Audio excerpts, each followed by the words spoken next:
the message is more important than the production.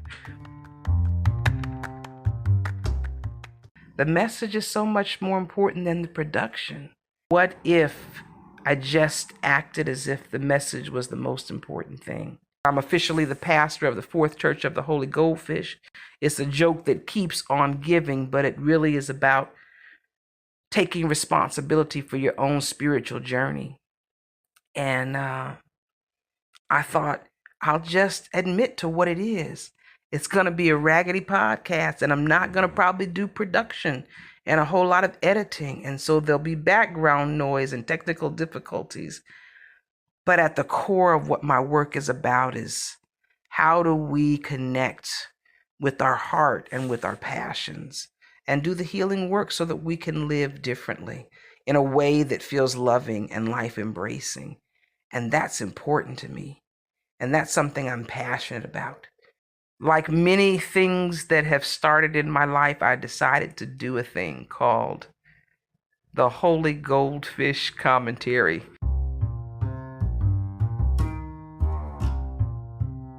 It will be a Raggedy Podcast Production. I hope you'll come along the journey. Who knows where it'll take me?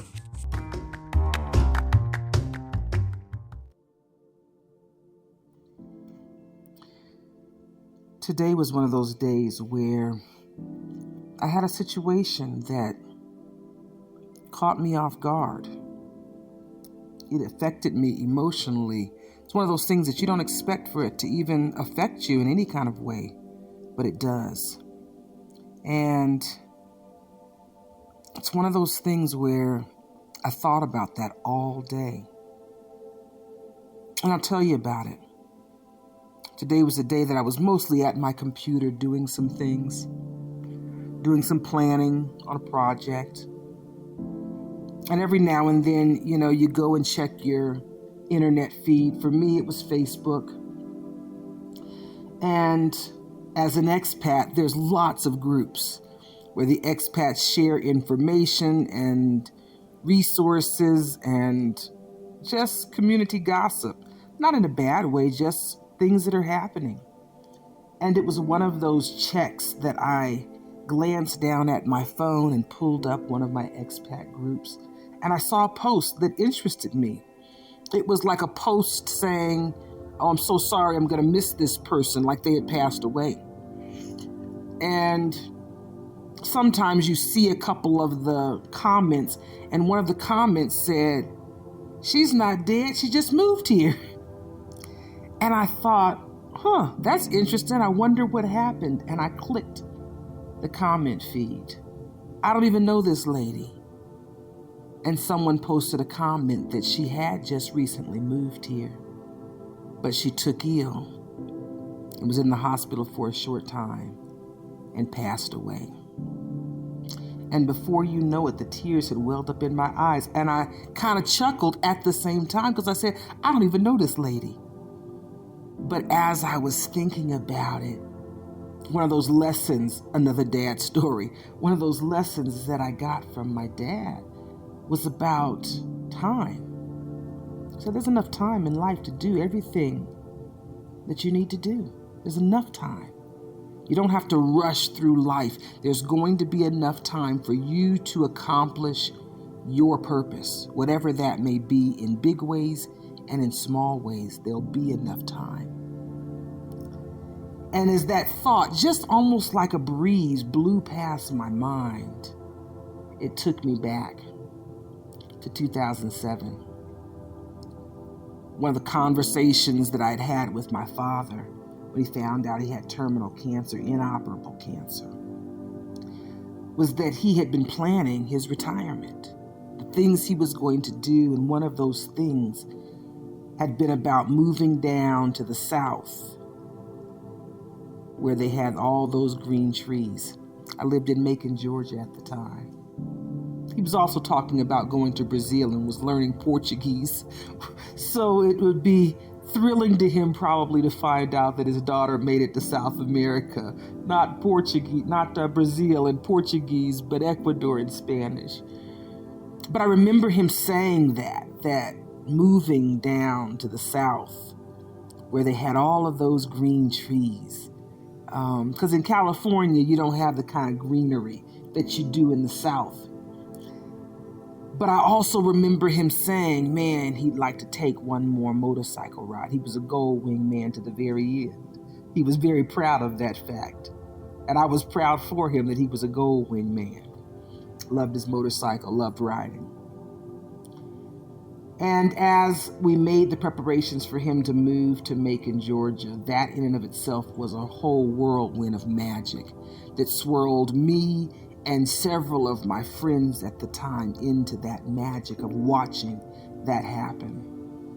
It was a Learjet that brought us home, an air ambulance from California.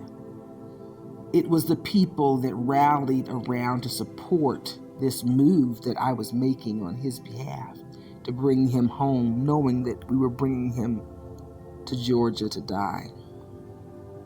And I remember him saying, like check did it. When we got there, we touched down, and it was dream come true. Those wishes, things that were mostly wishes, but they were dreams as well. He wanted them to happen. And I remember the last 12 days of his life.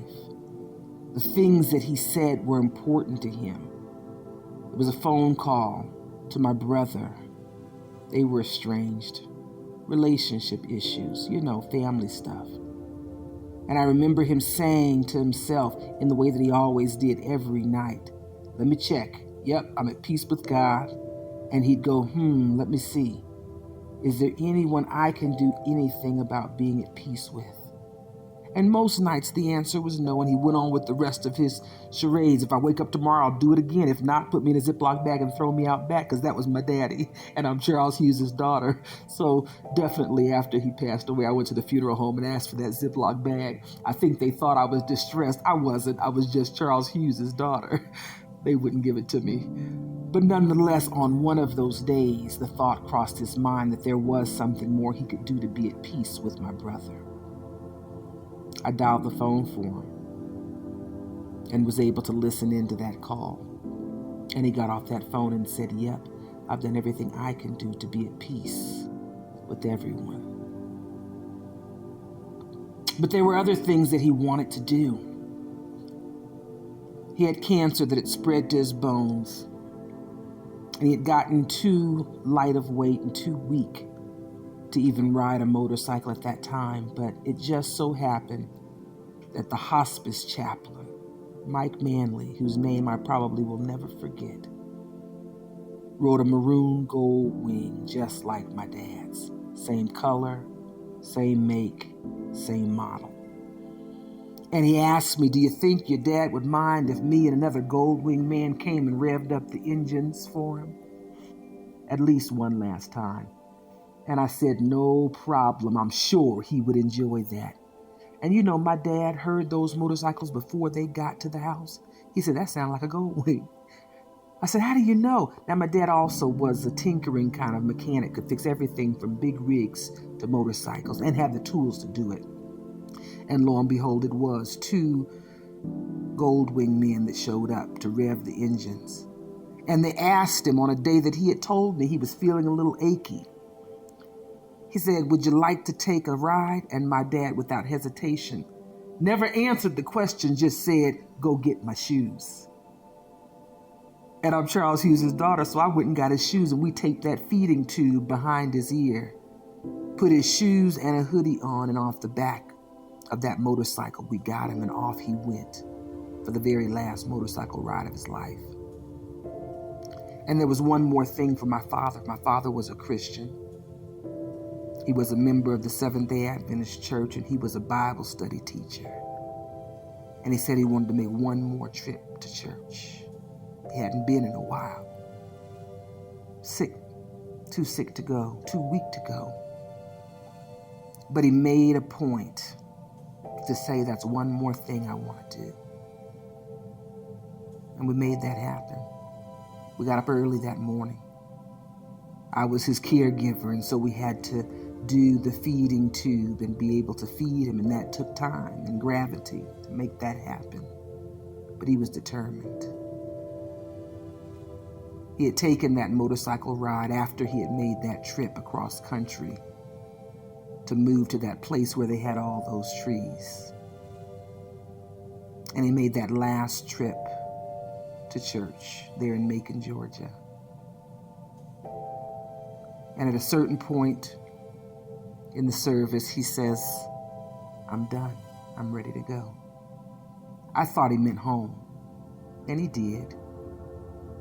That was the last time my father left home, and a week later, almost to the day, he passed away.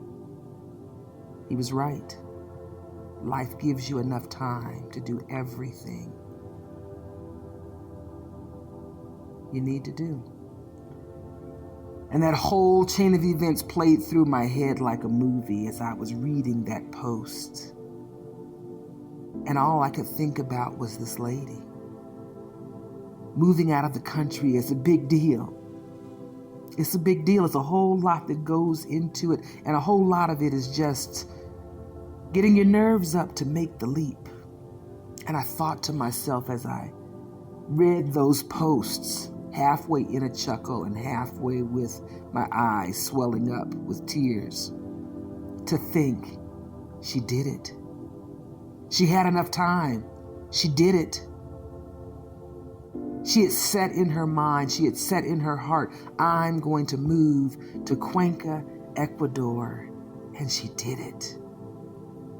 Might have been in the last weeks of her life, the last opportunity to make it happen, but she did it. And I thought, man, what a way to go.